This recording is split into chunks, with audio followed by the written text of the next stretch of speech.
നമസ്കാരം. പ്രൈം ഡിബേറ്റിലേക്ക് സ്വാഗതം. തർക്കിച്ചും തിരുത്തിയും കോൺഗ്രസിലെ സ്ഥാനാർത്ഥി നിർണയം നീളുകയാണ്. അന്തിമ ചർച്ചകൾ ദില്ലിയിൽ തുടരുകയാണ്. പ്രഖ്യാപനം ഉടൻ ഉണ്ടാകുമെന്നാണ് കേൾക്കുന്നത്. പ്രൈം ഡിബേറ്റ് ചർച്ച ചെയ്യുന്നു. കോൺഗ്രസ് സ്ഥാനാർത്ഥി നിർണയം ഗ്രൂപ്പ് വീതം വെക്കലായി മാറിയോ? കുറ്റമറ്റതാകുമോ പട്ടിക? FB പോളിലൂടെ പ്രേക്ഷകർക്ക് അഭിപ്രായം രേഖപ്പെടുത്താവുന്നതാണ്. വിവിധ മണ്ഡലങ്ങളിൽ, ലോക്സഭാ മണ്ഡലങ്ങളിൽ AI ഗ്രൂപ്പ് നോമിനികൾ എന്ന പേരിലാണ് പേരുകൾ ഡൽഹിക്ക് പോയിരിക്കുന്നത്, ഹൈക്കമാൻഡിന്റെ മുൻപിൽ എത്തിയിരിക്കുന്നത്.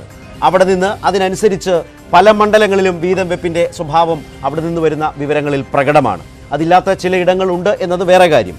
അടിസ്ഥാനപരമായി ഗ്രൂപ്പുകളുടെ വീതം വെപ്പായി സ്ഥാനാർത്ഥി നിർണയത്തിന്റെ ഈ ഘട്ടം ആകെ മാറുന്നോ എന്ന പ്രശ്നം, അത് മികവുറ്റതാക്കി പട്ടികയെ മാറ്റുമോ എന്ന പതിവ് ചോദ്യത്തിലേക്ക് കോൺഗ്രസിന്റെ ഈ സ്ഥാനാർത്ഥി നിർണയത്തിന്റെ അന്തിമഘട്ടം പൊതുവിൽ നീങ്ങുകയാണോ? പൂർണ്ണമായ ഉത്തരത്തിലേക്ക് പോകാൻ സമയമായിട്ടില്ല. കാരണം പട്ടിക പൂർത്തിയായി വരുന്നതേ ഉള്ളൂ. അതുമായി ബന്ധപ്പെട്ട പ്രഖ്യാപനം ഡൽഹിയിൽ ഉണ്ടായിട്ടില്ല. പക്ഷേ ഏറ്റവും പ്രധാനപ്പെട്ട ഒരു ഘട്ടത്തിലൂടെ പ്രൈം ഡിബേറ്റ് കടന്നു പോകുമ്പോൾ ഒരുപക്ഷെ പ്രൈം ഡിബേറ്റിൽ തന്നെ ഇതിൻ്റെ വിശദാംശങ്ങൾ നൽകാനുമായേക്കും. പങ്കെടുക്കുന്നത് കോൺഗ്രസ് നേതാവ് MLA ശ്രീ ശബരിനാഥ്, അതുപോലെ രാഷ്ട്രീയ നിരീക്ഷകൻ അഡ്വക്കേറ്റ് ജയശങ്കർ, മുതിർന്ന മാധ്യമപ്രവർത്തകൻ ശ്രീ ജേക്കബ് ജോർജ്, ഞങ്ങളുടെ ഇൻപുട്ട് എഡിറ്റർ TJ ശ്രീലാൽ എന്നിവരാണ്. ആദ്യം ഉണ്ണികൃഷ്ണനിലേക്ക് ഡൽഹിയിൽ നിന്നും ചേരുന്നു. ഉണ്ണി, എന്താണ് ഈ മിനിറ്റിൽ പറഞ്ഞു കേൾക്കുന്നത് ഇതേക്കുറിച്ച്?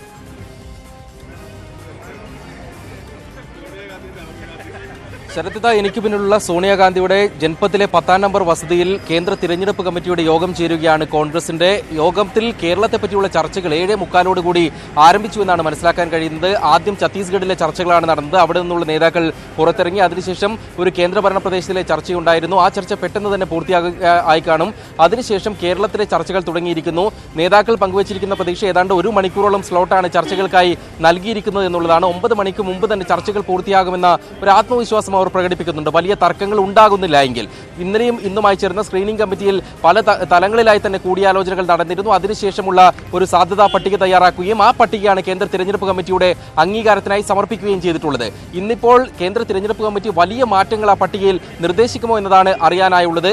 വടകര, ഇടുക്കി, വയനാട് മണ്ഡലങ്ങളുടെ കാര്യത്തിൽ വലിയ ചില പ്രശ്നങ്ങളൊക്കെ തന്നെ നിലനിൽക്കുന്നുണ്ട്. പേരുകൾ ഏറെക്കുറെ സമർപ്പിച്ചിട്ടുണ്ട് എങ്കിൽ കൂടിയും അത് AI ഗ്രൂപ്പുകൾ തമ്മിലുള്ള തർക്കമാണ്. ഇടുക്കിയും വയനാട് സീറ്റുകൾക്കായുള്ളത്. ആ 2 സീറ്റുകളും A ഗ്രൂപ്പ് ശക്തമായി തന്നെ അവസാന നിമിഷത്തിലും അവകാശവാദം ഉന്നയിക്കുന്നുണ്ട്. ഇടുക്കിയിൽ ഡീൻ കുര്യാക്കോസിനെയും വയനാടിൽ T സിദ്ദിഖിനെയും മത്സരിപ്പിക്കുന്നതിനായി വയനാട് I ഗ്രൂപ്പിന്റെ പരമ്പരാഗത മണ്ഡലമാണ്. അത് വിട്ടു നൽകുകയാണെങ്കിൽ ഇടുക്കി വേണമെന്ന ആവശ്യമാണ് I ഗ്രൂപ്പ് നേരത്തെ ഉന്നയിച്ചിരുന്നത്. അവിടെ ജോസഫ് വാഴക്കലിന്റെ പേര് പറഞ്ഞിരുന്നു. അവിടെ ഏതെങ്കിലും തരത്തിലുള്ള വിട്ടുവീഴ്ചകൾക്ക് I ഗ്രൂപ്പ് തയ്യാറാകുമോ? A ഗ്രൂപ്പ് 2 സീറ്റുകളും ലഭ്യമാക്കുമോ എന്ന കാര്യമാണ് അറിയേണ്ടതായുള്ളത്. ഒപ്പം എറണാകുളം സീറ്റിൽ സിറ്റിംഗ് MP KV തോമസിന് തന്നെ നറുക്കു വീഴുമെന്നാണ് ഏറ്റവും ഒടുവിലും പുറത്തു വന്നിരുന്ന സൂചനകൾ. ഹൈബിയുടെ പേരിന് വേണ്ടി വളരെ ശക്തമായ സമ്മർദ്ദം സംസ്ഥാനത്ത് നിന്നുള്ള നേതാക്കൾ ഉന്നയിച്ചിരുന്നെങ്കിലും KV തോമസിന് അവിടെ സാധ്യത തെളിയുമെന്ന് വന്നിരുന്നു. ഒപ്പം ആലപ്പുഴയിൽ പരിഗണിച്ചിരുന്നത് ഷാനിമോൾ ഉസ്മാന്റെ പേരാണ്. ആലപ്പുഴയിൽ ഷാനിമോൾ ഉസ്മാൻ മത്സരിക്കാൻ തയ്യാറാകുന്നില്ല എങ്കിൽ വയനാട് എന്ന ഒരു സുരക്ഷിത ഷുവർ സീറ്റ് തന്നെ വേണമെന്ന് പറയുകയാണെങ്കിൽ അവിടെ ഹൈക്കമാൻഡിന്റെ തുണയോടുകൂടി വയനാട്ടിലേക്ക് ഷാനിമോൾ വന്ന് T സിദ്ദിഖിനെ ആലപ്പുഴയിലേക്ക് കൊണ്ടുപോകാൻ തയ്യാറാകുമോ? അത്തരത്തിലുള്ള ചർച്ചകളൊക്കെ തന്നെ നടക്കുന്നുണ്ട്. അവിടെയാണ് ഇന്നത്തെ ഈ കേന്ദ്ര തിരഞ്ഞെടുപ്പ് സമിതിയിലെ ദേശീയ നേതൃത്വത്തിന്റെ ഇടപെടലൊക്കെ തന്നെ വിഷയമായി മാറാൻ പോകുന്നത്. വടകര മണ്ഡലത്തിൽ നിലവിൽ പറഞ്ഞു കേൾക്കുന്നത് വിദ്യാ ബാലകൃഷ്ണന്റെ പേരാണ്. യൂത്ത് കോൺഗ്രസിന്റെ സംസ്ഥാന നേതാവാണ്. വിദ്യാ ബാലകൃഷ്ണന്റെ പേര് അവസാന ഘട്ടത്തിലാണ് ഈ ചർച്ചകളിലേക്ക് വരുന്നത്. നേരത്തെ രാജ്മോഹൻ ഉണ്ണിത്താന്റെ പേരൊക്കെ തന്നെ പരിഗണിച്ചതാണ്. അവിടെ P ജയരാജന് ശക്തമായ ഒരു വെല്ലുവിളി ഉയർത്താൻ വിദ്യാ ബാലകൃഷ്ണന് കഴിയുമോ എന്ന ചോദ്യം ഇപ്പോഴും കോൺഗ്രസിൽ ഉയരുന്നുണ്ട്. അത്തരത്തിലുള്ള വിഷയങ്ങളിലൊക്കെ തന്നെ ആയിരിക്കും ഈ ദേശീയ നേതൃത്വത്തിന്റെ നിലപാട് ഈ ഒരു തിരഞ്ഞെടുപ്പ് സമിതിയിൽ നിർണായകമാവുക. AK ആന്റണി, KC വേണുഗോപാൽ, മുല്ലപ്പള്ളി രാമചന്ദ്രൻ, രമേശ് ചെന്നിത്തല എന്നിവർ സോണിയാഗാന്ധിയുടെ അധ്യക്ഷതയിൽ ചേരുന്ന ഈ യോഗത്തിൽ പങ്കെടുക്കുന്നുണ്ട്. ശരത്, വളരെ പ്രധാനപ്പെട്ട ഒരു വിവരം ഇപ്പോൾ ഉണ്ണികൃഷ്ണൻ നൽകിയതിലുള്ളത്. 7:45 സോണിയാഗാന്ധിയുടെ വസതിയിൽ ചർച്ചകൾ ആരംഭിച്ചിരിക്കുന്നു. 1 മണിക്കൂർ സമയം അനുവദിച്ചിരിക്കുന്നു എന്ന നിലയിലാണ് നേതാക്കൾ നൽകുന്ന സൂചനകൾ. അതാണ് ഇപ്പോൾ ഉണ്ണികൃഷ്ണൻ സൂചിപ്പിച്ചത്. അങ്ങനെ ഉണ്ണി പറഞ്ഞത് വെച്ചാണെങ്കിൽ ഏതാണ്ട് 8:45, 9 മണിക്ക് മുമ്പ് തന്നെ ചർച്ച പൂർത്തിയാകുന്ന ഒരു സാഹചര്യം ഉണ്ടാകും. അതേ തുടർന്ന് പ്രഖ്യാപനത്തിലേക്ക് കാര്യങ്ങൾ നീങ്ങും എന്നും പ്രതീക്ഷിക്കാം. കോൺഗ്രസ് നേരത്തെ തന്നെ നൽകിയൊരു ഉറപ്പാണ് ഇന്ന് ഇത് സംബന്ധിച്ച അന്തിമ പ്രഖ്യാപനം ഉണ്ടാകും എന്നത്. ഏതായാലും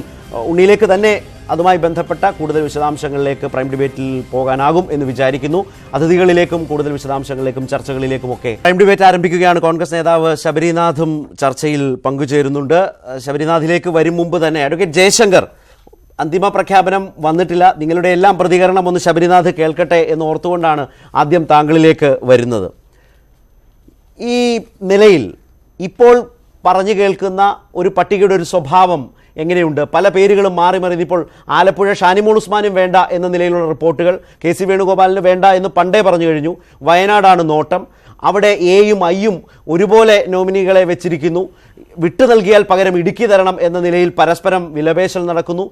വടകരയിൽ ആരാകും എന്ന രാഷ്ട്രീയ അനിശ്ചിതത്വം നിൽക്കുന്നു. KV തോമസിനെ വെട്ടി അവിടെ ഹൈബീഡൻ ഒടുവിൽ സ്ഥാനം പിടിക്കുമോ എന്ന ചോദ്യം. ഇതെല്ലാം ഇനി വരുന്ന ഒരു മണിക്കൂറിനുള്ളിലാണ്, ഇപ്പോഴത്തെ ചർച്ചയിലാണ് അതിനൊരു ഫൈനൽ ലിസ്റ്റായി മാറുക. ആ നിലയിൽ ഇപ്പോൾ സംഭവിച്ചുകൊണ്ടിരിക്കുന്ന ഈ പേരുകാരെക്കുറിച്ച് ശ്രീ ജയശങ്കർ.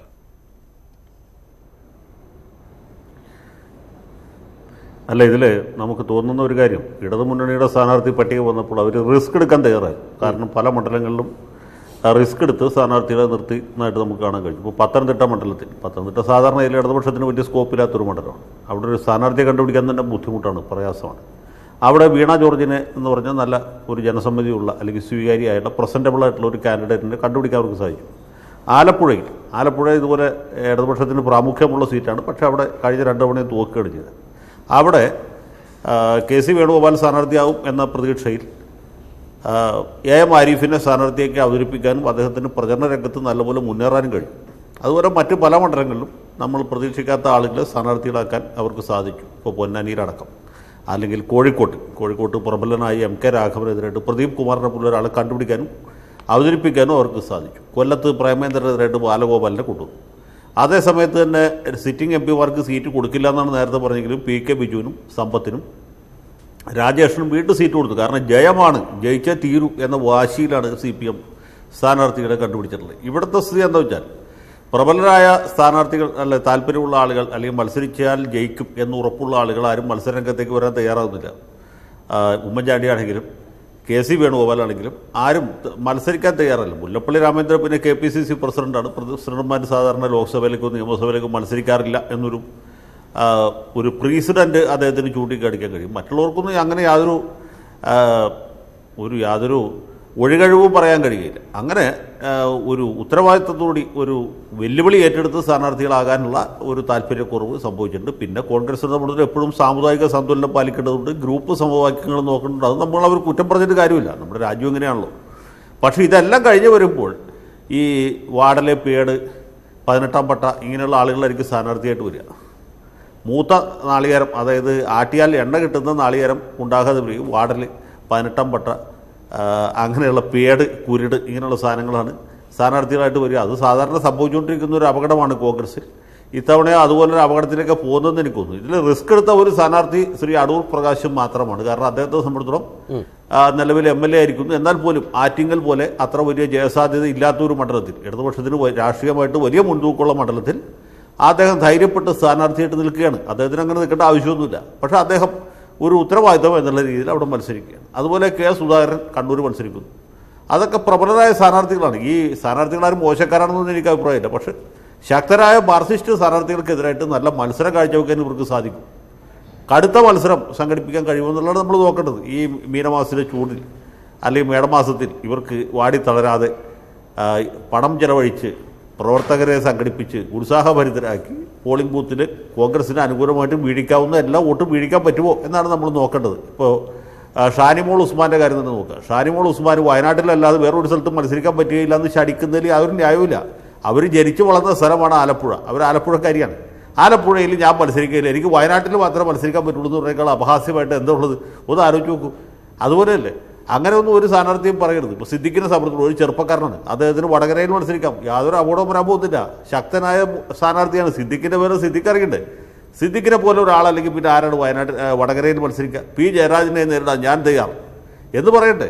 അത് പറയാൻ തയ്യാറല്ല. അദ്ദേഹത്തിനും വേണ്ടത് വയനാട് സീറ്റാണ്. ആകെ കൂടി ഒരു വയനാട് മാത്രമേ ഉള്ളൂ. പിന്നെ ഇവിടെ ഹൈബി ഈഡനെ സ്ഥാനാർത്ഥിയാക്കുന്നത്, ഹൈബി ഈഡനല്ല, ആര് മത്സരിച്ചാലും എറണാകുളത്ത് ജയിക്കാവുന്ന സീറ്റാണ്. എറണാകുളം കോൺഗ്രസിൻ്റെ ഗുരുക്ക് കോട്ടയാണ്. അവിടെ തോമസ് മാഷ് മത്സരിച്ചാൽ മാഷ് ജയിക്കും, ഹൈബി മത്സരിച്ചാൽ അദ്ദേഹം ജയിക്കും, ഡൊമിനിക്ക് മത്സരിച്ചാൽ ഡൊമിനിക്ക് ജയിക്കും, സിമി റോസ്ബെല്ല് മത്സരിച്ചാൽ അവർ ജയിക്കും, ലാലി ചേച്ചി മത്സരിച്ചാൽ അവർ ജയിക്കും. അവിടെ ആര് സ്ഥാനാർത്ഥിയാലും കുഴപ്പമില്ല. അവിടെ തോമസ് മാഷിനെ മാറ്റിയിട്ട് ഹൈബി ഇടണം മത്സരിപ്പിക്കണം എന്ന് പറഞ്ഞാൽ യാതൊരു യുക്തിയുമില്ല. ഹൈബി എം എൽ എ ആണ്, അദ്ദേഹം എം എൽ എ തുടരുന്നു. തോമസ് മാഷ് മത്സരിച്ചാലും ജയിക്കും. ആളുകൾ പറയുന്ന പോലെ അദ്ദേഹത്തിന് അത്ര വലിയ പ്രായാധിക്യമോ ആവശ്യതയൊന്നുമില്ല. മാത്രവുമല്ല, അദ്ദേഹം കഴിഞ്ഞ ഒരു കൊല്ലമായിട്ട് തെരഞ്ഞെടുപ്പ് പ്രവർത്തനം നടത്തിക്കൊണ്ടിരിക്കുകയാണ്. എറണാകുളം പാർലമെന്റ് മണ്ഡലത്തിൽ എത്ര പള്ളിമേടകളുണ്ട്, എത്ര കന്യാസ്ത്രീ പടങ്ങളുണ്ട് എന്നൊക്കെ അദ്ദേഹത്തിന് അറിയാം. പൈസ എത്തിക്കേണ്ട സ്ഥലത്തൊക്കെ അദ്ദേഹം എത്തിച്ചു കഴിഞ്ഞു. അതൊക്കെ ചെയ്ത് അദ്ദേഹം ഏതാണ്ട് ഇനി പോസ്റ്റ് ഒട്ടിക്കാൻ മാത്രമേ ബാക്കിയുള്ളൂ. ആ സന്ദർഭത്തിൽ അദ്ദേഹത്തെ മാറ്റി വേറൊരാളെ കൊണ്ടുവരുന്നതൊന്നും യാതൊരു ന്യായവുമില്ല, യുക്തിയുമില്ല. അപ്പോൾ ഇതൊക്കെ ആലോചിക്കേണ്ട കാര്യങ്ങളാണ്. അതുപോലെ ഇടുക്കി മണ്ഡലത്തിൻ്റെ കാര്യത്തിൽ ഇടുക്കി കോൺഗ്രസിന് സുഖമായിട്ട് ജയിക്കാവുന്ന സീറ്റാണ്. അവിടെ പി ജെ ജോസഫ് ഉണ്ടാക്കിയ ഒരു അലോസരം അവിടെ നിൽക്കുന്നു. അതേ സമയത്ത് തന്നെ ഡീൻ കുര്യാക്കോസ് ആയിരിക്കും, അത് ജോസഫ് വാഴക്കറായിരിക്കും. ഇങ്ങനെയൊക്കെയുള്ള വിഴുപ്പലക്കലിലേക്ക് പോവുകയാണ്. പിന്നെ AI ഗ്രൂപ്പുകൾ തമ്മിലുള്ള ഒരു പകയും വൈരനിര്യാതനവുമായിട്ട് അത് മാറുന്നു. അത് തെരഞ്ഞെടുപ്പിൻ്റെ സാധ്യതകളെ ബാധിക്കുന്നു. അങ്ങനെ ആ തലത്തിലേക്ക് കൊണ്ടുപോകാതെ ഈ നേതാക്കന്മാർ ഇവിടെ വെച്ച് തന്നെ ഈ പ്രശ്നങ്ങളൊക്കെ തീർത്തിട്ട് കൊണ്ടിരുന്നു ഡൽഹിക്ക് പോകാനായിട്ട്. റൈറ്റ്. തീർച്ചയായും ശ്രീ ജയശങ്കർ വളരെ വിശദമായി തന്നെ വിവിധ മണ്ഡലങ്ങളിലൂടെ സഞ്ചരിച്ചുകൊണ്ടാണ് ഇപ്പോൾ പറഞ്ഞു കേൾക്കുന്ന പേരുകാർ, ഇപ്പോഴത്തെ സാധ്യതാ പട്ടികയിൽ മുൻഗണനയിൽ നിൽക്കുന്ന ആളുകൾ, ഇതേക്കുറിച്ചൊക്കെ താങ്കൾ സംസാരിച്ചത്. ഒരുപക്ഷെ ചെറിയ ചില മാറ്റങ്ങളൊക്കെ സംഭവിച്ചേക്കാം എന്നതിനപ്പുറം ഇപ്പോൾ പുറത്തു വന്ന പേരിൽ വലിയ മാറ്റങ്ങൾക്കോ അത്ഭുതങ്ങൾക്കോ സ്ഥാനമില്ല. ശ്രീ ജേക്കബ് ജോർജ്, ഇതിൽ അവസാനം അദ്ദേഹം പറഞ്ഞു നിർത്തിയൊരു കാര്യമുണ്ട്. പ്രകടമായ ചില പ്രശ്നങ്ങൾ ഈ സ്ഥാനാർത്ഥി നിർണയ ആലോചനകളുമായി ബന്ധപ്പെട്ട് കാണാവുന്നതാണ്. അതിലൊന്ന്, മുൻപെങ്ങുമില്ലാത്ത വിധം ഇന്ന് കോൺഗ്രസിൻ്റെ ദേശീയ നേതാക്കളെ കൊണ്ട് നിറഞ്ഞതാണ് കേരളത്തിലെ കോൺഗ്രസ്. എന്നിട്ടും ഇവിടെ ഒരു ലിസ്റ്റ് തയ്യാറാക്കി, നോമിനികളല്ലാതെ ലിസ്റ്റ് തയ്യാറാക്കി അത് ഹൈക്കമാൻഡിൽ കൊണ്ടുപോയി അംഗീകരിപ്പിക്കുന്നതിനപ്പുറത്തേക്ക് അവരെ ഇടപെടിക്കേണ്ട യാതൊരു കാര്യവും ഈ പദവി വെച്ച് നോക്കിയാൽ കേരളത്തിലെ നേതാക്കളുടെ ആ ഒരു പ്രസക്തി അത്ര വലുതാണ്. പക്ഷേ അവരെ കൊണ്ട് അതിന് കഴിഞ്ഞില്ല എന്ന് മാത്രമല്ല, പതിവ് പോലെ തന്നെ ഇവിടിട്ടലക്കി ഒരു ലിസ്റ്റുമായി ഡൽഹിയിൽ പോവുക, മണിക്കൂറുകളെടുത്ത് അവിടെയും ഈ തർക്കം തുടരുക എന്ന പതിവ് രീതി, ഒടുവിൽ ഹൈക്കമാൻഡിൽ അഭയം പ്രാപിക്കുന്ന രീതി, ദേശീയ നേതാക്കളൊക്കെ ഉണ്ടായിട്ടും ആ ശൈലിക്ക് ഒരു മാറ്റവും കേരളത്തിലെ കോൺഗ്രസിൽ സംഭവിക്കുന്നില്ല ഇത്തവണയും. ശരത്തെ, ആത്യന്തികമായിട്ട് ഇതിൻ്റെ പ്രശ്നം എന്തെന്നറിയാമോ? ഈ എല്ലാ മുതിർന്ന നേതാക്കന്മാരാണല്ലോ ഈ ചർച്ചയൊക്കെ ഡൽഹിക്ക് പോയിരിക്കുന്നത്, ഇവിടുത്തെ കാര്യങ്ങളൊക്കെ തീരുമാനിക്കുന്നത്. ആത്യന്തികമായ പ്രശ്നം അവരെ കഴിഞ്ഞ് ഇതൊക്കെ അറിയാവുന്ന ഒരാളും ഡൽഹിയിലില്ല. അതെ, അതാണ് ഞാൻ പറഞ്ഞത്. ഇതിൻ്റെ അകത്തെ പ്രശ്നം അടുത്ത മുഖ്യമന്ത്രി സ്ഥാനമാണ്. നിയമസഭാ തെരഞ്ഞെടുപ്പിൽ UDF ഞങ്ങൾ ജയിച്ചു കഴിഞ്ഞു. മുഖ്യമന്ത്രി ആര്? ഉമ്മൻചാണ്ടി മുഖ്യമന്ത്രിയാകാൻ വീണ്ടും വരുമോ എന്നൊക്കെയുള്ള പ്രശ്നങ്ങളുണ്ടല്ലോ.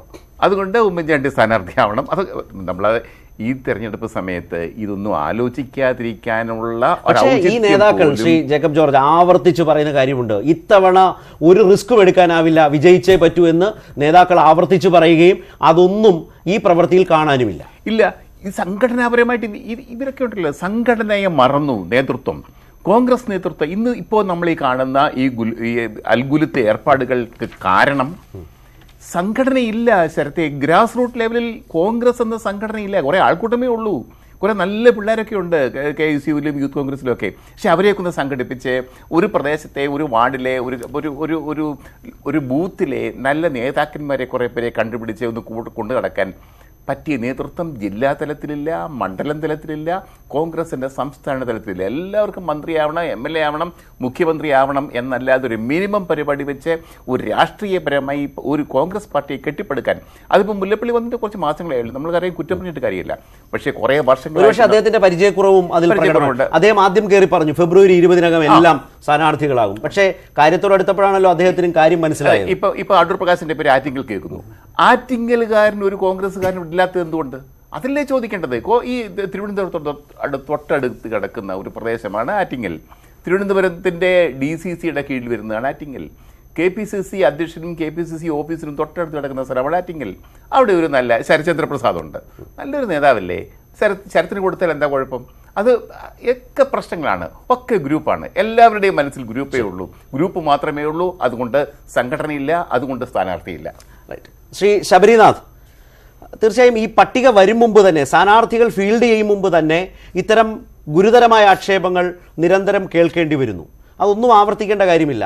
അപക്വമായി റിസ്ക് എടുക്കാൻ നേതാക്കൾക്ക് പോലും താല്പര്യമില്ല എന്നൊരു വലിയ പ്രചാരണത്തിലേക്ക് കാര്യം കൊണ്ടുപോയി. ഇപ്പോൾ ഉദാഹരണത്തിന് താങ്കളുടെ മണ്ഡലം ഉൾപ്പെടുന്ന ആറ്റിങ്ങൽ ലോക്സഭാ മണ്ഡലം, അവിടെ അടൂർ പ്രകാശ് വന്ന് മത്സരിക്കേണ്ട സാഹചര്യത്തെക്കുറിച്ചാണ് ജേക്കബ് ജോർജ് സൂചിപ്പിച്ചത്. നേരത്തെ അഡ്വക്കേറ്റ് ജയശങ്കർ പറഞ്ഞത് റിസ്ക് എടുത്ത ഏകയാൾ അടൂർ പ്രകാശ് എന്നാണ്. പുതിയ പരീക്ഷണങ്ങൾക്ക് കോൺഗ്രസ് എന്തുകൊണ്ട് തയ്യാറെടുക്കുന്നില്ല? ഇപ്പോൾ താങ്കളുടെ മണ്ഡലത്തിൽ തന്നെ ഇപ്പോൾ ഈ ആറ്റിങ്ങൽ 7 നിയമസഭാ മണ്ഡലങ്ങളിൽ ഏതാണ്ട് 4ഓളം നിയമസഭാ മണ്ഡലങ്ങൾ, ലോക്സഭാ മണ്ഡലത്തിൽ 4ഓളം മണ്ഡലങ്ങളിൽ, നിയമസഭാ മണ്ഡലങ്ങളിൽ ഈ നാടാർ സമുദായത്തിന് നല്ല സ്വാധീനമുള്ളതാണ്. പുതിയ തരത്തിൽ അവിടേക്ക് ഈ ജാതി സമവാക്യങ്ങളൊക്കെ പരിഗണിക്കുന്ന, സാമുദായിക പരിഗണനകളൊക്കെ കാത്തു സൂക്ഷിക്കുന്ന കോൺഗ്രസിന് അത്തരം എന്തേ പരീക്ഷണങ്ങൾക്ക് സാധ്യതയില്ല? അതുപോലെ തന്നെ പ്രധാനപ്പെട്ട നേതാക്കളെ പ്രതീക്ഷിച്ചിരിക്കുന്ന മണ്ഡലങ്ങളിൽ പ്രവർത്തകരെ പോലും അന്ധാളിപ്പിച്ചുകൊണ്ട് നിന്ന നിപ്പിൽ എതിരാളിയെ മനസ്സിലാക്കുമ്പോൾ പരസ്യമായി പ്രഖ്യാപിച്ചുകൊണ്ട് പിൻവാങ്ങുക, ഈ രൂപത്തിലേക്കൊക്കെയാണോ സത്യത്തിൽ കോൺഗ്രസിനെ പോലൊരു പാർട്ടി ഈ ഉത്തരവാദിത്വം നിറഞ്ഞ കാലത്ത് സ്ഥാനാർത്ഥി നിർണയം നടത്തേണ്ടത്? കുറച്ചുകൂടി ജാഗ്രത വേണ്ടതായിരുന്നില്ലേ?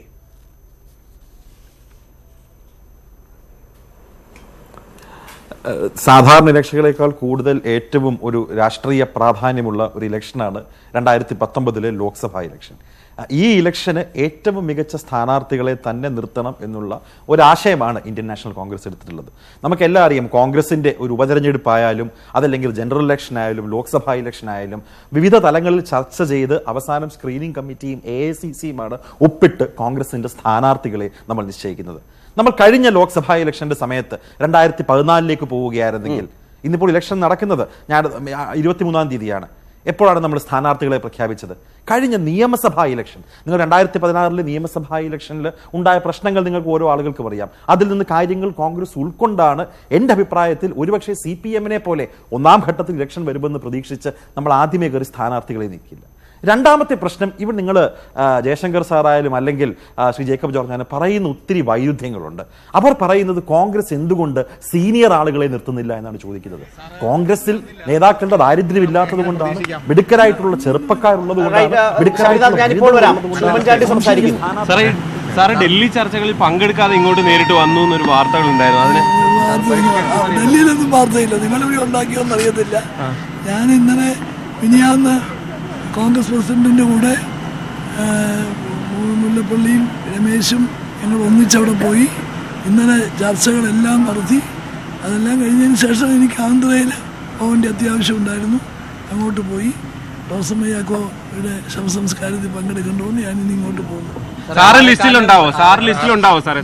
ഞാൻ എന്നെ നിശ്ചയപ്പെടുത്തിയത് നിങ്ങളാ, അല്ലാതെ കോൺഗ്രസോ ഞാനോ ഒന്നുമല്ല.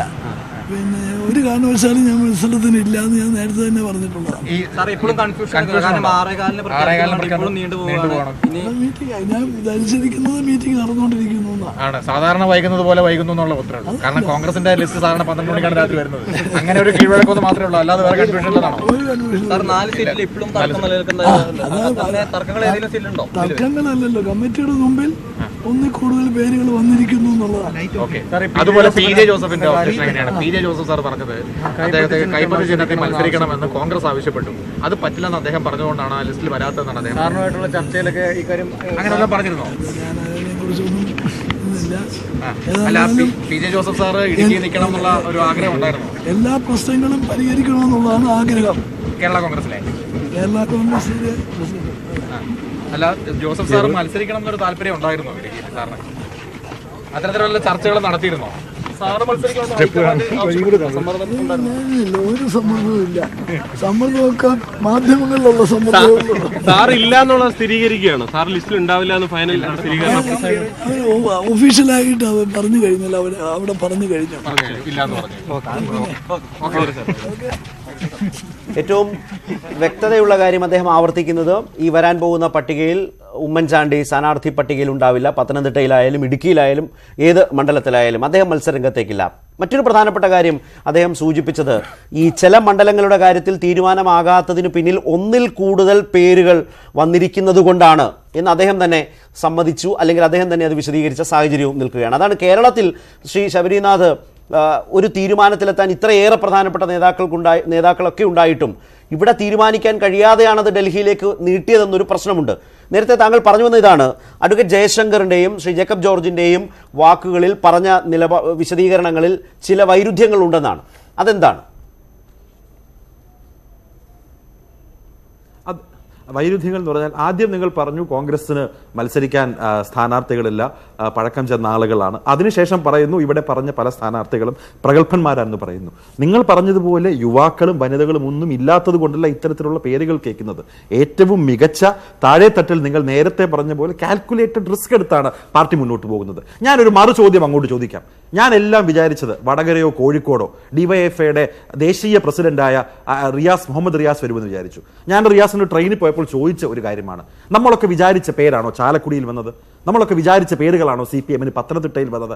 ആർക്കും വേണ്ട സ്ഥാനാർത്ഥിയായി ശ്രീ ഇന്നസെന്റ് വേണമെന്ന് ചാലക്കുടിയിലെ അങ്കമാലിയിലുള്ള LC-യും ജില്ലാ കമ്മിറ്റിയും ഒക്കെ പറഞ്ഞിട്ട് ആ സ്ഥാനാർത്ഥിയെ പ്രവർത്തകരുടെ ഇംഗിതം മനസ്സിലാകാതെ അടിച്ചേൽപ്പിക്കുന്ന ഒരു മുറിക്കകത്ത് അടച്ചിട്ട് തീരുമാനമെടുത്ത് അടിച്ചേൽപ്പിക്കുന്ന ഒരു പ്രക്രിയ ഇന്ത്യൻ നാഷണൽ കോൺഗ്രസിനില്ല. ആലോചിച്ച് നമ്മൾ പ്രവർത്തിച്ച് നമ്മൾ തീരുമാനങ്ങൾ എടുക്കും. വരുമ്പോൾ ഇപ്പോൾ ആലപ്പുഴ സിറ്റിംഗ് MP ആയ KC വേണുഗോപാൽ AICC ജനറൽ സെക്രട്ടറിയാണ്, സംഘടനാ ചുമതലയുള്ള ആളാണ്.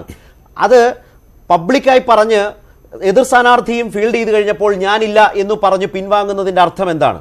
ഇപ്പോൾ ഷാനിമോൾ ഉസ്മാൻ ആലപ്പുഴക്കാരിയാണ്, എനിക്ക് ആലപ്പുഴ വേണ്ട, എനിക്ക് വയനാട് മതി എന്ന നിലയിൽ ഒരു നിൽപ്പ് നിൽക്കുകയാണ്. നേതാക്കൾ റിസ്ക് എടുക്കുന്നില്ല. ഇപ്പോൾ പാർട്ടി റിസ്ക് എടുക്കുന്നതിനെ കുറിച്ചാണ് ശബരിനാഥ് പറഞ്ഞത്. നേതാക്കൾ റിസ്ക് എടുക്കാൻ തയ്യാറാകുന്നില്ല എന്നൊരു വല്ലാത്ത പ്രചാരണം വളരെ ശക്തമായി രൂപപ്പെട്ടല്ലോ. ഒരിക്കലുമില്ല. നേതാക്കൾ റിസ്ക് എടുക്കുന്നുണ്ട്. ശ്രീ KC വേണുഗോപാൽ സംഘടനയുടെ ഏറ്റവും മുതിർന്ന ചുമതലയുള്ള നേതാവാണ്. അദ്ദേഹത്തിന് ഇന്ത്യയിലെ എല്ലാ സംസ്ഥാനങ്ങളിലെയും പ്രവർത്തനങ്ങൾ ഏകീകരിക്കേണ്ടതുണ്ട്. അതുകൊണ്ട് അദ്ദേഹം മത്സരിക്കുന്നില്ല എന്ന് പറഞ്ഞു. ശ്രീമതി ഷാനിമോൾ ഉസ്മാൻ മത്സരിക്കുന്നില്ല, അവിടെ വേണ്ട എന്ന് പറയുന്നത് നിങ്ങൾ ആളുകളാണ്. കാര്യങ്ങൾ എങ്ങനെ വരുമെന്നുള്ളത് നമുക്ക് കണ്ടറിയാം.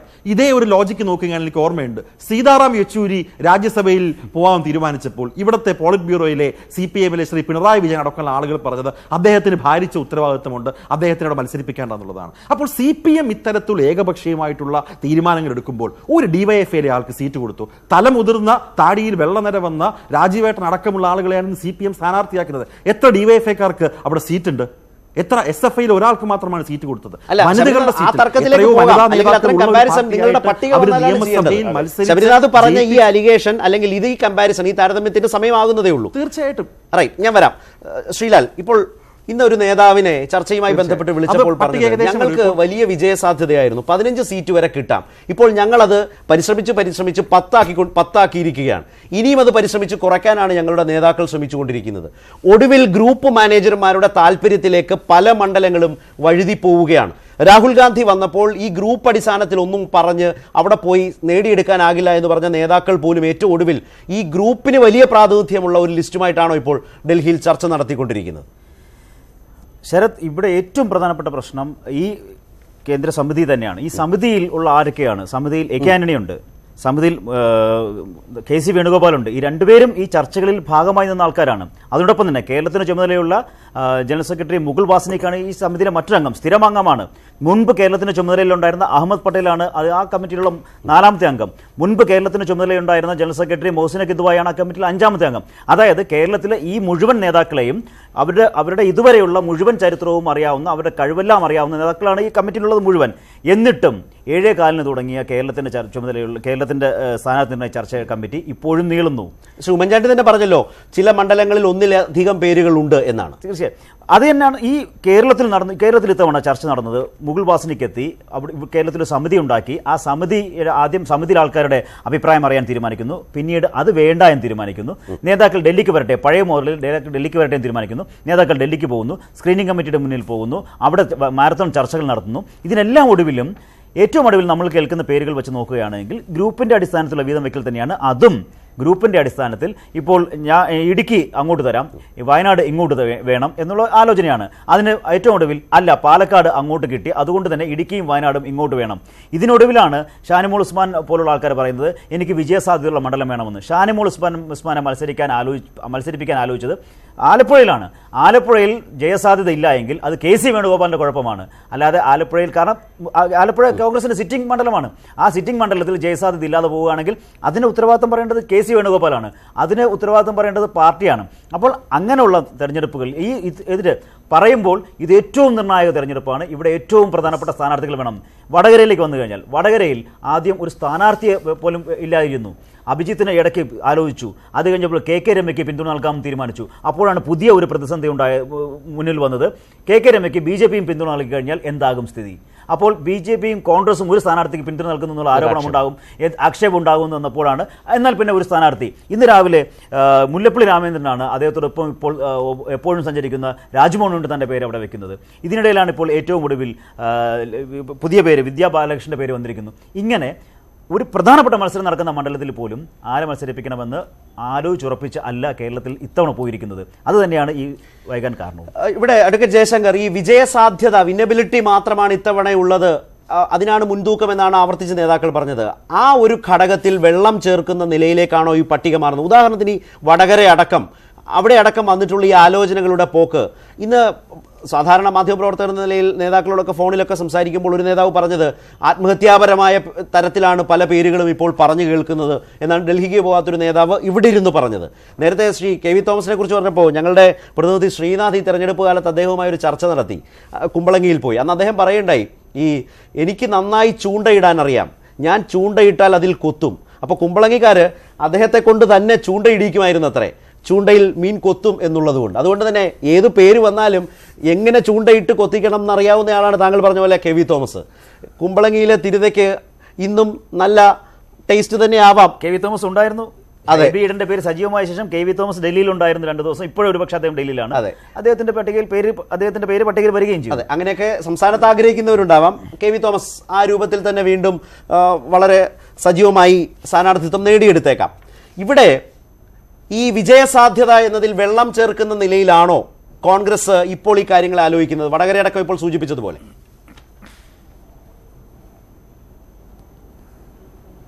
അല്ല, വിജയസാധ്യത വളരെ പ്രധാനമാണ്. കോൺഗ്രസ് അഖിലേന്ത്യാ അടിസ്ഥാനത്തിൽ തന്നെ വലിയ മത്സരം നേരിട്ടുകൊണ്ടിരിക്കുകയാണ്. കോൺഗ്രസിന് കേരളം മാത്രമല്ലല്ലോ, അഖിലേന്ത്യാ അടിസ്ഥാനത്തിൽ BJPക്കെതിരെ അതിശക്തമായ പ്രതിപക്ഷമായിട്ട് പ്രവർത്തിക്കാൻ അല്ലെങ്കിൽ ഭരണം നേടിയെടുക്കാൻ വേണ്ടി ശക്തമായി പ്രവർത്തിക്കുന്ന ഒരു പാർട്ടിയാണ് കോൺഗ്രസ്. ദേശീയ ബദൽ എന്ന് പറഞ്ഞാൽ കോൺഗ്രസ്സാണ്. കോൺഗ്രസ് നിലനിൽക്കേണ്ടത് കോൺഗ്രസ്സുകാരുടെ മാത്രമല്ല നമ്മുടെ എല്ലാവരുടെ ആവശ്യമാണെന്ന് പറയുന്ന ആളാണ് ഞാൻ. പക്ഷേ ഇവിടെ സംഭവിക്കുന്നത്, കേരളത്തിൽ നിന്നാണ് ഒരുപക്ഷെ കോൺഗ്രസിന് ഏറ്റവും അധികം ആളുകളെ വിജയിപ്പിക്കാൻ കഴിയുന്ന ഒരു സാഹചര്യം ഇന്നിപ്പോൾ ഉള്ളത്, തെക്കേ ഇന്ത്യയിൽ പ്രത്യേകിച്ചും. അപ്പോൾ ഇവിടുത്തെ ഓരോ സീറ്റും വളരെ പ്രധാനമാണ്. അതിനുവേണ്ടി വലിയ മത്സരം നടത്തേണ്ടതുണ്ട്. മാത്രമല്ല, ജനങ്ങൾ അവരിൽ അർപ്പിച്ച വിശ്വാസം കാത്തു സൂക്ഷിക്കുന്ന ആളുകളായിരിക്കണം സ്ഥാനാർത്ഥികളായിട്ട് പറയേണ്ടത്. ഇപ്പോൾ പത്തനംതിട്ട നോക്കുക, അവിടെ സാമാന്യത്തിലും അൺപോപ്പുലറായിട്ടുള്ള ആളാണ് ശ്രീ ആന്റോ ആന്റണി. അദ്ദേഹത്തിന് വീണ്ടും സീറ്റ് കൊടുക്കുകയാണ്. നേരെ മറിച്ച് ശ്രീ ഉമ്മൻചാണ്ടി പത്തനംതിട്ടയിൽ മത്സരിക്കുകയാണെങ്കിൽ പത്തനംതിട്ടയിൽ മാത്രമല്ല ആ പരിസരത്തുള്ള എല്ലാ മണ്ഡലങ്ങളിലും അതിൻ്റെ ഒരു ശക്തി അങ്ങോട്ടേക്ക് പ്രസരിക്കും. അങ്ങനെയല്ലേ?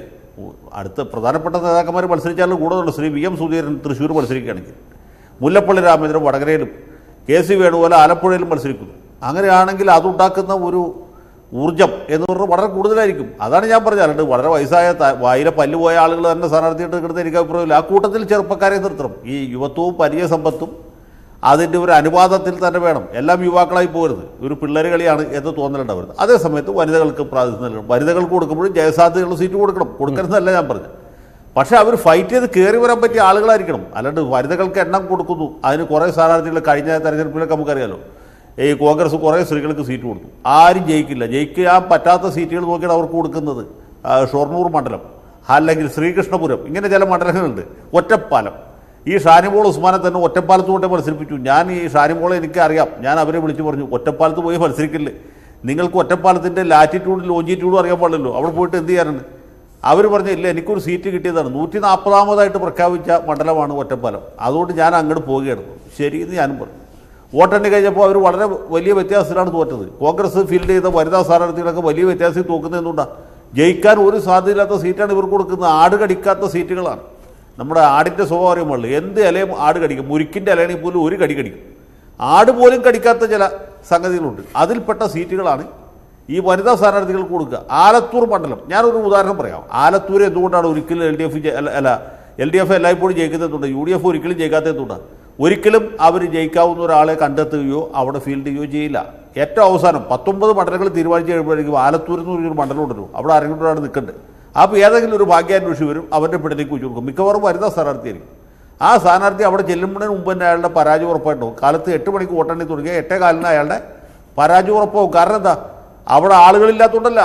ആലത്തൂർ ഇതേ രീതിയിൽ കോൺഗ്രസ്സുകാരുണ്ട്, കോൺഗ്രസ് വോട്ട് ചെയ്യുന്ന ആളുകളൊക്കെ അവിടെ ഉണ്ട്, മറ്റെല്ലാ മണ്ഡലത്തിലെയും പോലെ ഉണ്ട്. പക്ഷേ അവിടെ ശക്തരായ സ്ഥാനാർത്ഥികൾ നിർത്തില്ല. ഈ സ്ഥാനാർത്ഥിക്ക് പ്രചരണത്തിന് വേണ്ട പണം കൊടുക്കുകയില്ല, പ്രവർത്തകരെ ഉത്തേജിപ്പിക്കാനുള്ള കഴിവുണ്ടാകുകയില്ല. ആ മണ്ഡലം ഒരിക്കലും കിട്ടാത്ത രീതിയിൽ തീരെഴുതി പോവുകയാണ്.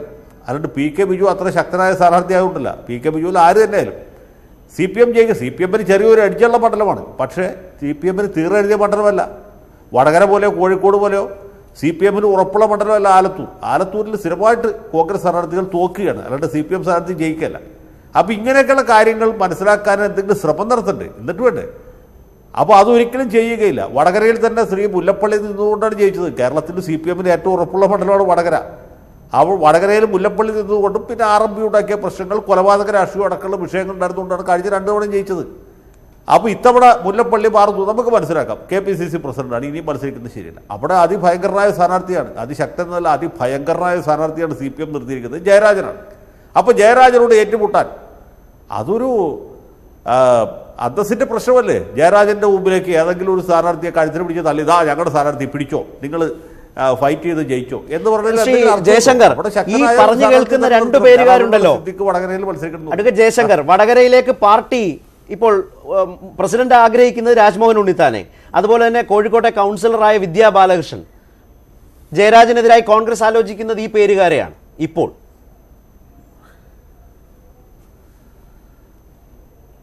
അതൊക്കെ കൊടും ക്രൂരതയാണ്, ഇങ്ങനെയൊന്നും ചെയ്യാൻ പാടില്ല. നമ്മൾ പണ്ട് സ്കൂളിൽ പഠിക്കുമ്പോൾ ഒരു സാധനം വായിച്ചിട്ടുണ്ട്, ജേക്കബ് ജോർജിന് ഓർമ്മയുണ്ടാവും, സയൻസ് പാഠപുസ്തകത്തിലാണ്.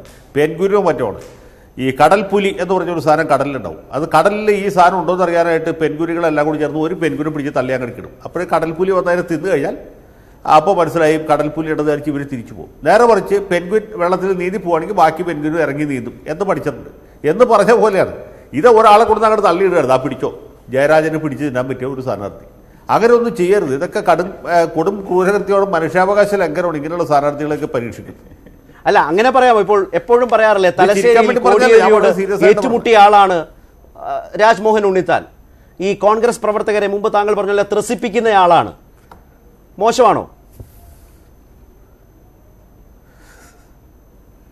അല്ല, കോൺഗ്രസ്സുകാരെ ത്രസിപ്പിക്കൽ മാത്രമേ ഉണ്ണിത്താൻ ഇതുവരെയൊക്കെ സാധിച്ചിട്ടുള്ളൂ. അദ്ദേഹത്തിന് ജയിക്കാവുന്ന ഒരു സീറ്റ് ഇതുവരെ കൊടുത്തിട്ടില്ല. അദ്ദേഹത്തിന് കൊല്ലം ജില്ലയിലോ പത്തനംതിട്ടയിലോ കോട്ടയം ആ ഭാഗത്ത് എവിടെയെങ്കിലും ഒരു സീറ്റ് അസംബ്ലിയിൽ ജയിക്കാവുന്ന ഒരു സീറ്റ് കൊടുത്ത പ്രശ്നം തീർന്നു. അത് ഒരിക്കലും കൊടുക്കുകയില്ല. ഉണ്ണിത്താൻ എല്ലായ്പ്പോഴും ഒരു പോരുകോഴിയായിട്ട് ഇറങ്ങുകയാണ്. ഉണ്ണിത്താനോട് എനിക്ക് വലിയ സഹതാപമുണ്ട്. ആ ഉണ്ണിത്താൻ ഓരോ തവണ ഇപ്പം മലപ്പുറത്ത് VP സാനു എന്ന് പറഞ്ഞൊരു ചെറുപ്പക്കാരൻ മത്സരിക്കുന്നുണ്ട് CPM. അദ്ദേഹത്തിന് പറയാം, കല്യാണം ആലോചിക്കുമ്പോൾ പ്രത്യേകിച്ചും പറയാം, ഞാൻ കുഞ്ഞാലിക്കുട്ടി സാഹിബിനെതിരെ മത്സരിച്ച ആളാണ്. അതൊരു ഗമയാണ്, ഒരു ക്രെഡിറ്റാണ്. അതിനപ്പുറം വേറെ അവകാശവാദമൊന്നും അദ്ദേഹത്തിന് കഴിയുകയില്ല എന്ന് പറഞ്ഞ പോലെ ഉണ്ണിത്താന് പറയാം, ഞാൻ വടകരയിൽ പോയി ജയരാജനോട് ഏറ്റുമുട്ടിയ ആളാണ് എന്ന് പറയാന്നല്ലാണ്ട് ഇതൊക്കെ അതിക്രമം വളരെയൊന്നും ചെയ്യരുത്. ഈ കൊല്ലത്തുകാരനായ രാജ്മോഹൻ ഉണ്ണിത്താനെ വടകരയിൽ കൊണ്ടുപോയി മത്സരിപ്പിക്കുക, അല്ലെങ്കിൽ തലശ്ശേരിയിൽ കൊണ്ടുപോയി കോടിയേരി ബാലകൃഷ്ണനെതിരെ മത്സരിപ്പിക്കുക എന്നൊന്നും പറഞ്ഞാൽ വലിയ ഹീറോയിസമൊന്നുമില്ല. അതൊക്കെ വളരെ മോശമായ ഒരു കാര്യമാണ്. ഞാൻ താങ്കളിലേക്ക് മടങ്ങി വരാം. അതിനു മുമ്പ് ശ്രീ ജേക്കബ് ജോർജ്, നേരത്തെ ശ്രീ ശബരിനാഥ് പറഞ്ഞ വാദഗതിയോട് പാർട്ടി വലിയ റിസ്ക് എടുക്കുന്നുണ്ട് സ്ഥാനാർത്ഥികളെ നിർണ്ണയിക്കുന്ന കാര്യത്തിലാണ്, നേതാക്കൾ റിസ്ക് എടുക്കുന്നില്ല എന്ന് നിങ്ങളൊക്കെ വിമർശിക്കുമ്പോഴും പാർട്ടി നല്ല റിസ്ക് എടുക്കുന്നുണ്ട് എന്ന നിലയിലാണ് നിങ്ങളൊക്കെ മുന്നോട്ട് വെച്ച വാദഗതിയോട് വിയോജിച്ചത്. ശബരി അബദ്ധമല്ലേ പറഞ്ഞത്? പാർട്ടി എന്ത് റിസ്ക്കാ എടുത്തേ? മര്യാദയ്ക്ക് ഒരു സീറ്റിൽ ഒരു സ്ഥാനാർത്ഥിയിൽ യോജിപ്പിലെത്താൻ കഴിയാത്ത പാർട്ടിയല്ലേ, പാർട്ടി നേതൃത്വമല്ലേ കോൺഗ്രസിന്റെ? അതല്ലേ ഇന്ന് കാണുന്നത്. ഇപ്പോൾ ശ്രീ ഉമ്മൻചാണ്ടിയെ സമ്മതിക്കുകയും ചെയ്തു. ഒരു സീറ്റിൽ ഒന്നിൽ കൂടുതൽ അല്ലേ സാർ, 2-3 സ്ഥാനാർത്ഥികൾ ഉണ്ടാകുന്നതിൽ ഒരു കുഴപ്പമൊന്നുമില്ല. 2-3 മിടുക്കരായ സ്ഥാനാർത്ഥികൾ, അതിലൊരാളെ തിരഞ്ഞെടുക്കുക എന്നുള്ളത് ബുദ്ധിമുട്ടായിരിക്കാം. അതിലൊരാളെ അങ്ങോട്ട് തിരഞ്ഞെടുത്ത് വിട്ടാൽ അതൊരു സ്ഥാനാർത്ഥി ആയിരിക്കണം. ഇപ്പം നമ്മൾ ആലത്തൂരിൽ കണ്ടതാണല്ലോ, PK ബിജു പോരാ, K രാധാകൃഷ്ണനെ CPM അവതരിപ്പിച്ചു. പെട്ടെന്ന് എല്ലാ രാധാകൃഷ്ണനോ ഗ്രേറ്റ് എന്നുള്ള മട്ടിലായിരുന്നു എല്ലാ കോണിൽ നിന്നും പകരം ആലോചിക്കുന്നത് മെച്ചപ്പെട്ടതായിരിക്കണം എന്നാണ് ഈ പറഞ്ഞത്. അതാണ് 1, 2, 3 plan A, plan B, plan C. അത് 3 മെച്ചപ്പെട്ട സ്ഥാനാർത്ഥികളാവണം. ഇപ്പം സിദ്ദിഖ് നല്ല DCC പ്രസിഡന്റാണ്. ഓടുന്ന ചുറുചുറുക്കോടെ വർത്താനം പറയുകയും പ്രസംഗിക്കുകയും ഓടി നടന്ന് പണിയെടുക്കുകയും ചെയ്യുന്ന DCC പ്രസിഡന്റാണ് സിദ്ദിഖ്. പക്ഷേ സിദ്ദിഖിനെ അങ്ങോട്ട് ഐക്യകണ്ഠേന നിർത്താൻ മടി. എന്തുകൊണ്ട് അവിടെ ഐക്യമില്ലാതെ പോകുന്നു? അതാണ് പ്രശ്നം. ഇല്ല, അതിന് മറുവാദമുണ്ട്. ഇപ്പോൾ നേരത്തെ ജയശങ്കർ പറഞ്ഞല്ലേ, അങ്ങനെ ഒരു റിസ്ക് എടുക്കാൻ സിദ്ദിഖോട്ട് തയ്യാറാകുന്നുമില്ല എന്നും വേണമെങ്കിൽ. എവിടെയാ റിസ്ക്?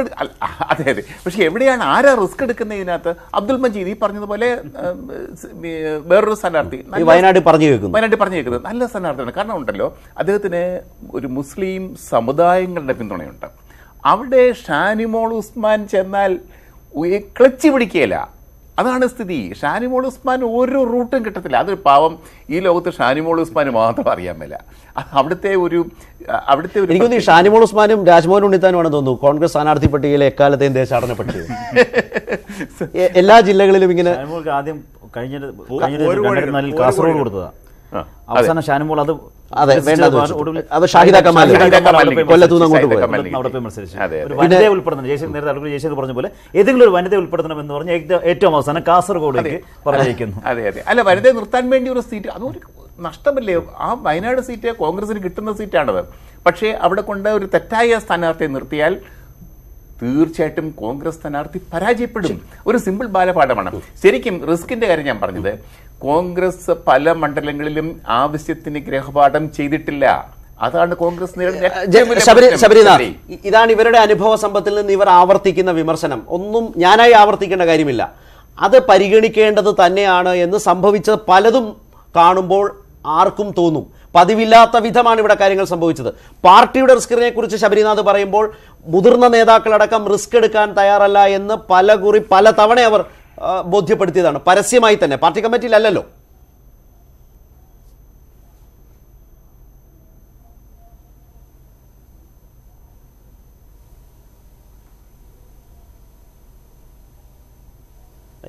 ശബരിനാഥ്, ദയവായി ക്ഷമിക്കുക, ചില സാങ്കേതിക തടസ്സങ്ങളുണ്ട്. ശബരി എവിടുന്ന് സംസാരിക്കുന്നത് ഇവിടെ കേൾക്കാനാവുന്നില്ല. ശ്രീലാൽ, ഇപ്പോൾ ഇതിൽ ഏറ്റവും ഒരുപക്ഷെ സ്ഥാനാർത്ഥി പട്ടിക വരുന്നതുവരേക്കും ഈ പറഞ്ഞ ആലോചനകൾ ശക്തമാക്കുന്ന ഒരു മണ്ഡലമാണ് വയനാട്.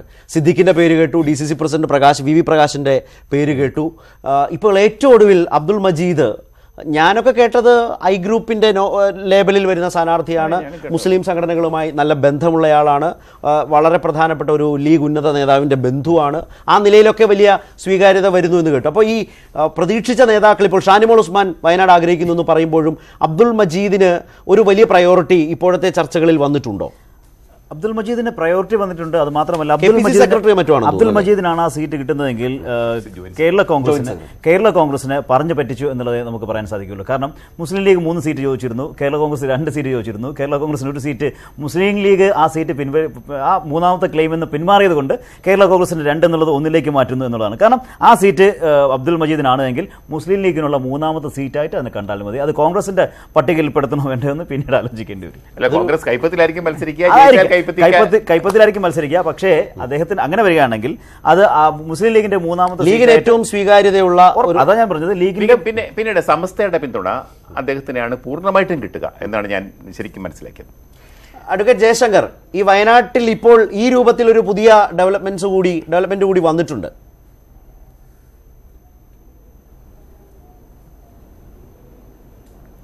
അല്ല, ഈ വയനാട് വളരെ എല്ലാവർക്കും ആവശ്യമുള്ള ഒരു സാധനമാണല്ലോ. അപ്പം പിന്നെ സമസ്തയുടെ പിന്തുണയും മുസ്ലിം ലീഗിൻ്റെ നിലപാടും വളരെ പ്രധാനമാണ്. മാത്രവുമല്ല, ശ്രീമതി ഷാനിമോൾ ഉസ്മാൻ, എനിക്ക് അവരോട് വലിയ സ്നേഹവും താല്പര്യവുമുള്ളതാണ്.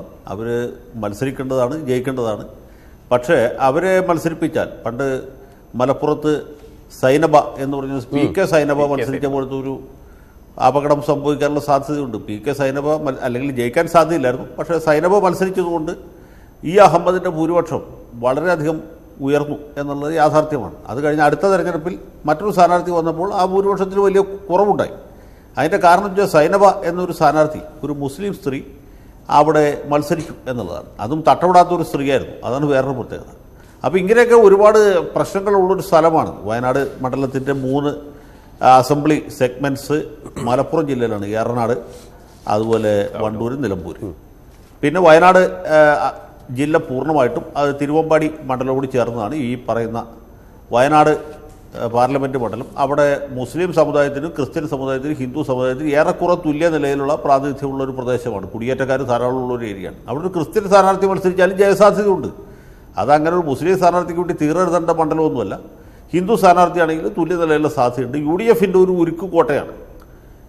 മണ്ഡലത്തിലേക്ക് പോകാഞ്ഞിട്ടും MI ഷാനവാസ് 2ാമത് ജയിച്ചു എന്ന് പറഞ്ഞാൽ വലിയൊരു അത്ഭുതമാണ്. അങ്ങനത്തെ ഒരു മണ്ഡലമാണ്. ഷാനവാസ് 2ാമത് ജയിച്ചിട്ടും അദ്ദേഹത്തിന്റെ MP ഓഫീസ് കോഴിക്കോടും. അല്ല അഡ്വക്കേറ്റ് ജയശങ്കർ, അതിൽ ഈ പുതിയ പേരുകാരനെ കുറിച്ചാണ് ഞാൻ ചോദിച്ചത്. അബ്ദുൾ മജീദ് ഉദാസീനം. ഞാൻ പറഞ്ഞത് അബ്ദുൾ മജീദ് അങ്ങനെ വരികയാണെങ്കിൽ അത് ഈ പറഞ്ഞ പോലെ മുസ്ലിം ലീഗിന് കൊടുക്കുന്ന 3ാമത്തെ സീറ്റ് എന്നുള്ളതല്ല, മുസ്ലിം ലീഗിന് സ്വീകാര്യനായ ഒരു കോൺഗ്രസ് സ്ഥാനാർത്ഥി എന്ന രീതിയിൽ മാത്രം എടുത്താൽ മതി. റൈറ്റ്, ഞാൻ താങ്കളിലേക്ക് വരാം. ശബരിനാഥ്, നേരത്തെ താങ്കൾ ഉന്നയിച്ച ആ വാദത്തോട് ഇവർക്ക് രണ്ടുപേർക്കും യോജിപ്പില്ല. ഒരു റിസ്ക്കും കോൺഗ്രസ് എടുക്കുന്നില്ല എന്നാണ് പറഞ്ഞത്. ഈ വിജയസാധ്യതയെക്കുറിച്ച് പറയുമ്പോൾ ഇപ്പോൾ പരിഗണിക്കുന്ന പേരുകാരെല്ലാം പല തവണ പരാജയപ്പെട്ടവരാണ്. പേര് സഹിതം പറയുന്നത് അവർക്ക് ഈ ഘട്ടത്തിൽ അല്പം ക്ഷീണം ചെയ്യുമെങ്കിലും പറയാതെ തരമില്ല. സിദ്ദിഖ്, ഷാനിമോൾ ഉസ്മാൻ, രാജ്മോഹൻ ഉണ്ണിത്താൻ, ഡീൻ കുര്യാക്കോസ്, ജോസഫ് വാഴക്കൻ, ഇവരെല്ലാം തൊട്ടു മുമ്പുള്ള തെരഞ്ഞെടുപ്പുകളിൽ പരാജയപ്പെട്ടവരാണ്. അവരെ തന്നെ വീണ്ടും പരീക്ഷിച്ച് എന്ത് തരം വിജയസാധ്യതയാണ് തെളിയിക്കാൻ പോകുന്നതെന്നൊരു ചോദ്യമുണ്ട്. പുതിയ പരീക്ഷണങ്ങൾക്ക് തയ്യാറെടുക്കുന്നതേയില്ല കോൺഗ്രസ് എന്നതിൻ്റെ ഒറ്റ ഉദാഹരണം ഇത് മതി.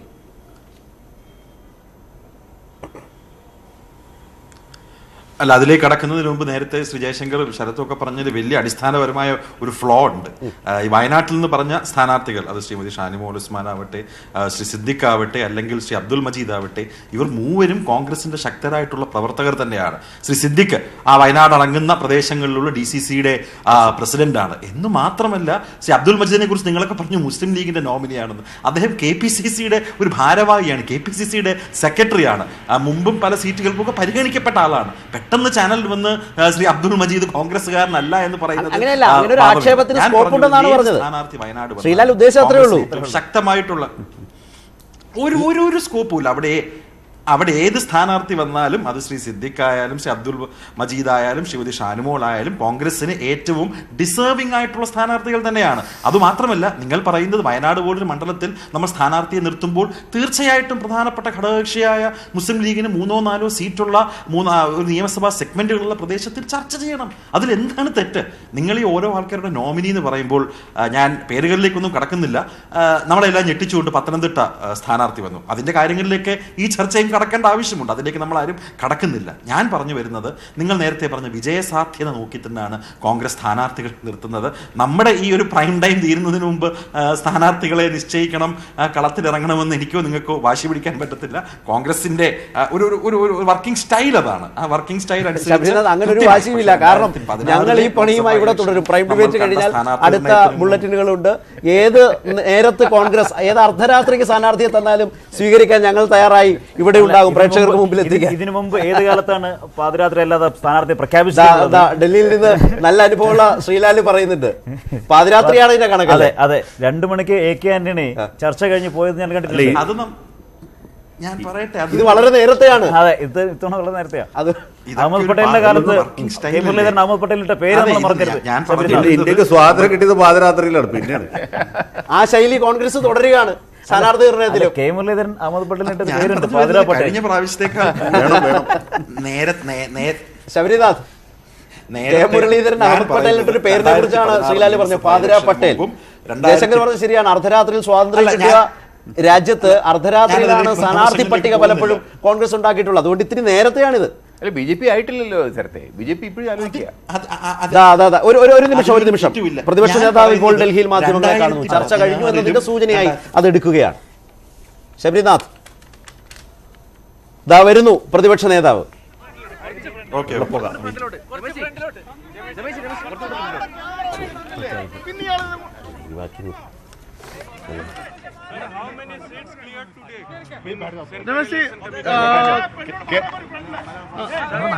കേരളത്തിലെ സീറ്റ് സംബന്ധിച്ച ധാരണ 14 സീറ്റുകളിലും സ്ഥാനാർത്ഥികളായോ ആരൊക്കെയാണ്?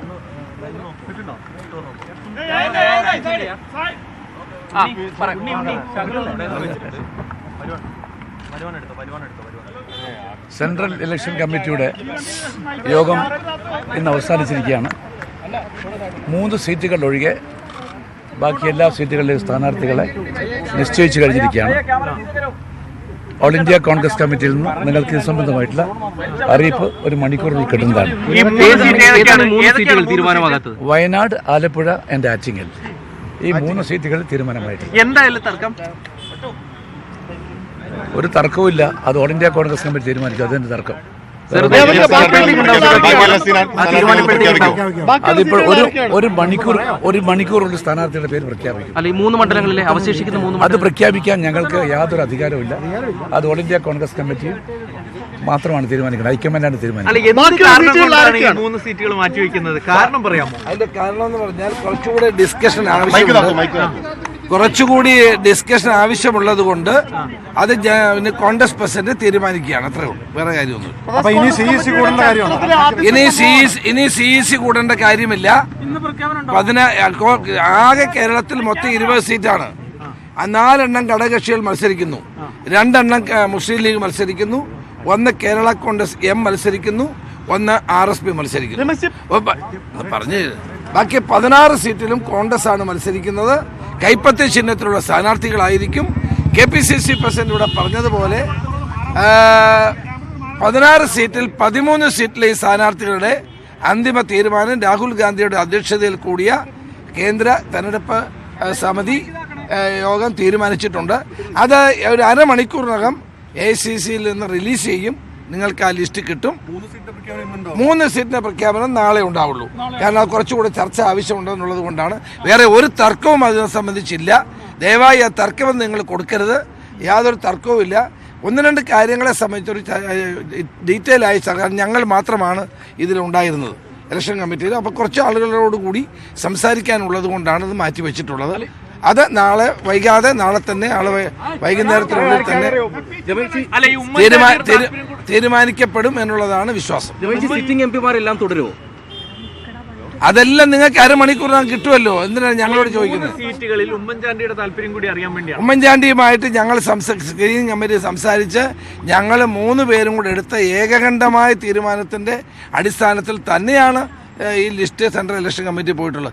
അദ്ദേഹത്തിനെ ആന്ധ്രയിലേക്ക് കോൺഗ്രസ് പ്രസിഡന്റ് ഒരു പ്രത്യേക ദൗത്യത്തിന് വേണ്ടി അയച്ചതാണ്. അതുകൊണ്ടാണ് ഇന്നിവിടെ ഉണ്ടാകാതെ പോയത്. ഞങ്ങൾ അദ്ദേഹവുമായിട്ട് ഇപ്പോഴും ഫോണിൽ സംസാരിച്ചു. അദ്ദേഹവുമായിട്ട് യാതൊരു അഭിപ്രായ വ്യത്യാസവുമില്ല. ഞങ്ങളെല്ലാവരും ഒറ്റക്കെട്ടാണ്. കേരളത്തിലെ കോൺഗ്രസ് ഒരുമിച്ച് മുന്നോട്ട് പോകും. ഒരു അഭിപ്രായ വ്യത്യാസവുമില്ല. ചില കാര്യങ്ങളിൽ കൂടുതൽ ഇൻഫർമേഷൻ ആവശ്യമുള്ളത് കൊണ്ട് അത് 3 പെൻഡിങ് വെച്ചിരിക്കുന്നു മാത്രമേ ഉള്ളൂ.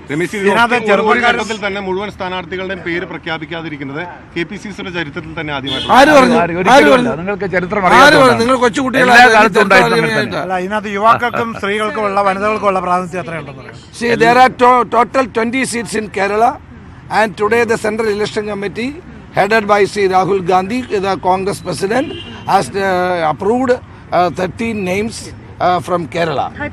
13. Because we have given 4 seats to our allies in the UDF. Our rest 16 seats are for the Congress Party. Among the 16 seats, the Central Election Committee has decided 13 seats. 3 are pending. For more information and more it is pending. By tomorrow evening it will be also clear. പ്രഖ്യാപനങ്ങളാണ് അല്ലെങ്കിൽ വിവരങ്ങളാണ് ഇപ്പോൾ പ്രതിപക്ഷ നേതാവും അതുപോലെ KPCC president നൽകിയത്. 16-ൽ 13 സീറ്റുകളിലേക്കുള്ള സ്ഥാനാർത്ഥികളെ തീരുമാനിച്ചു കഴിഞ്ഞു. ശ്രദ്ധേയമായ 3 മണ്ഡലങ്ങളിലേക്ക് സ്ഥാനാർത്ഥികളെ തീരുമാനിക്കാനായിട്ടില്ല. ആറ്റിങ്ങൽ, ആലപ്പുഴ, വയനാട്. ആറ്റിങ്ങൽ സിറ്റിംഗ് MLA ആയ അടൂർ പ്രകാശ് മത്സര രംഗത്തേക്ക് വരുന്ന നിലയിലാണ് ഇവിടെ നിന്ന് പേര് പോയിട്ടുള്ളത്. അതിലാവണം ഒരു തർക്കം അല്ലെങ്കിൽ ഹൈക്കമാൻഡ് ഏതെങ്കിലും തരത്തിലൊരു തടസ്സം പറയാൻ സാധ്യത. അതിൽ തീരുമാനം വരാനിരിക്കുന്നതേ ഉള്ളൂ.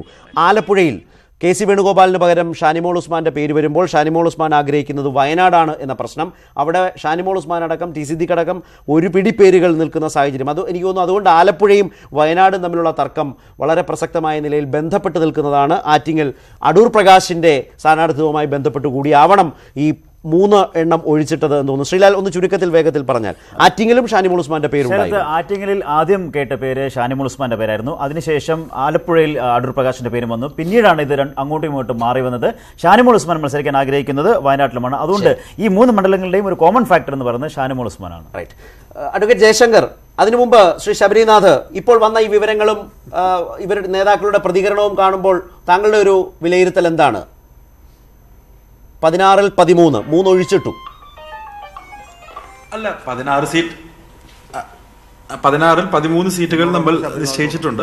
3 സീറ്റുകൾ ഒരല്പം കൂടെ ചർച്ച ആവശ്യമുള്ളതുകൊണ്ട് തീർച്ചയായിട്ടും വളരെ പെട്ടെന്ന് തന്നെ അതെനിക്ക് തോന്നുന്നു നമ്മളിവിടെ ചർച്ച ചെയ്ത സാഹചര്യങ്ങൾ പ്രകടമായി കോൺഗ്രസിന് മുമ്പിലുണ്ട്. വയനാടും ആലപ്പുഴയും ഒക്കെ കണക്റ്റഡ് ആണ്. ഷാനിമോൾ ഉസ്മാന്റെ പേരായിരിക്കാം പക്ഷേ, അല്ലേ ശബരിനാഥ്? പറയാൻ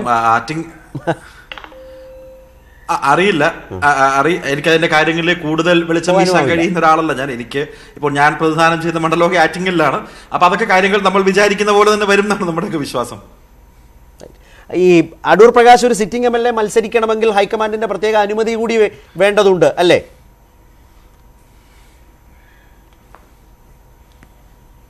അതെ അതെ, അത് ഒരുപക്ഷെ ഒരു സെൻട്രൽ പോളിസി ആയിട്ട് കേരളത്തിൽ മാത്രമല്ല മറ്റ് സ്ഥലങ്ങളിലും ഒരുപക്ഷെ അതിന് ഒരു ഓൾ ഇന്ത്യ തലത്തിലുള്ള തീരുമാനം ഹൈക്കമാൻഡ് എടുക്കേണ്ട ആവശ്യമുണ്ടായിരിക്കും, എനിക്ക് അറിയില്ല. അതുകൊണ്ടായിരിക്കും ഒരുപക്ഷെ ആറ്റിങ്ങലിന്റെ കാര്യത്തിൽ സംശയമുള്ളത്. പക്ഷെ എന്തായാലും 13 സ്ഥാനാർത്ഥികളെ ഇപ്പോൾ അരമണിക്കൂറിൽ പ്രഖ്യാപിക്കും.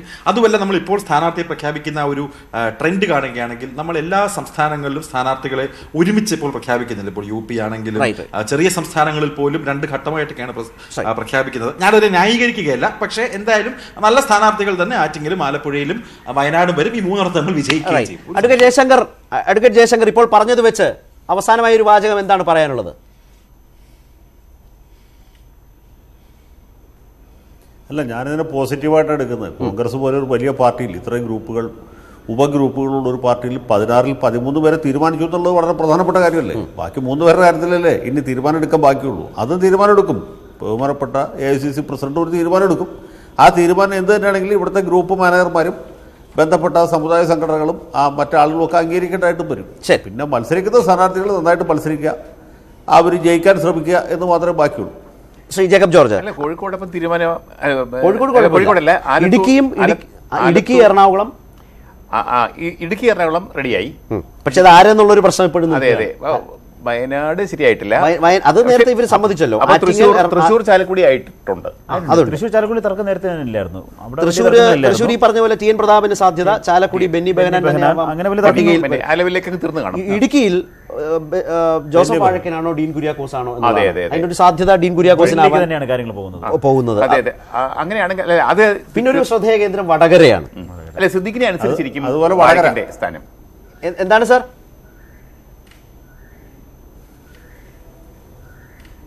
വടകര. അതെ വടകര. അല്ല, ഈ സിദ്ദിഖ് വടകരയാണെങ്കിൽ എന്തായിരിക്കും? അപ്പൊ വയനാട് ഒഴിച്ചിട്ടിരിക്കുകയാണ്. വടകര ആലത്തൂരും. അതെ, ആലത്തൂർ നിലവിൽ തന്നെ പേരുണ്ട്, രമ്യ ഹരിദാസ്. ഏതായാലും അത് വലിയ ചർച്ചകളിലേക്ക് ഏതായാലും വടകരയിൽ സിദ്ദിഖ് വന്നിട്ടുണ്ടെങ്കിൽ വയനാട്ടിൽ ഒരു പക്ഷേ VV പ്രകാശ് അങ്ങനെ ഒരു ആലോചനയിലേക്ക് ആലപ്പുഴയിൽ ഷാനിമോൾ ഉസ്മാനെ സമ്മതിപ്പിക്കുക, ഫൈനലൈസ് ചെയ്യുക എന്ന് പറയുന്നതിലേക്കും പോയേക്കാം. പക്ഷേ ഇപ്പോൾ എന്താ ഇത് ഒഴിവാക്കിയത്? അതെ, അത് സിറ്റിംഗ് MLA നേരത്തെ ശബരിനാഥ് പറഞ്ഞതിൽ ഒരു വലിയ ക്ലൂ ഉണ്ട്. സിറ്റിംഗ് MLA അതൊരു നാഷണൽ പോളിസിയുടെ ഭാഗമായി രാഷ്ട്രീയ അനുമതി വേണ്ടത്.